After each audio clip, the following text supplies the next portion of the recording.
Hey guys, it's Jay Senior here, and today we're talking about how not all 4K is equal.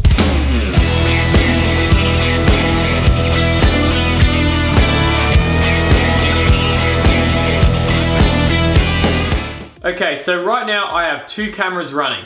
I have the GH5 and I also have my Samsung Galaxy S8. Now they're both shooting in 4K. So they should look the same, right? Wrong. Why is it that the footage on my GH5 looks different to the footage that's on my Samsung Galaxy S8 Plus?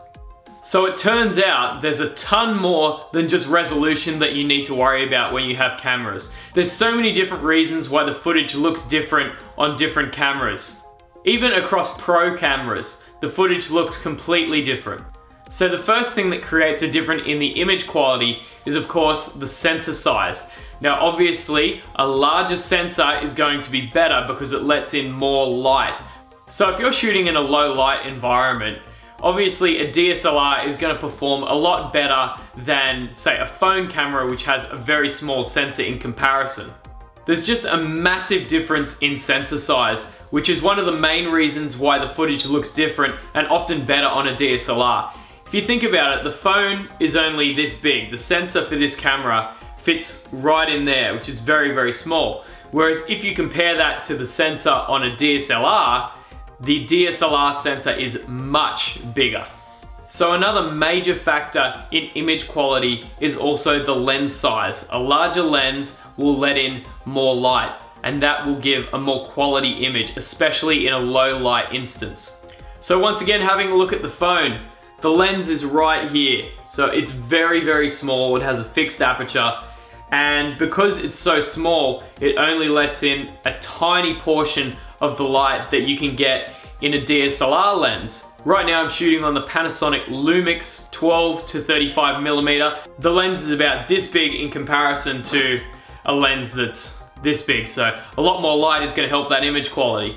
Okay, so another reason that DSLR cameras and more expensive cameras often have much better footage is because of dynamic range. And I think this is probably one of the most important ones.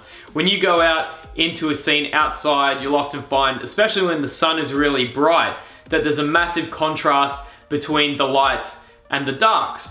And if you have a camera that has low dynamic range, you'll notice that all of the clouds and all the detail that's in the clouds are going to be completely blown out, and all of the shadows and things that are in the shadows are also going to be crushed. However, by shooting on a camera that has bigger dynamic range, you're going to retain those details, which is really important to getting a great image. So we're going to do a little bit of a test. I'm going to take the DSLR outside with my phone and we can compare the dynamic range and how those images look.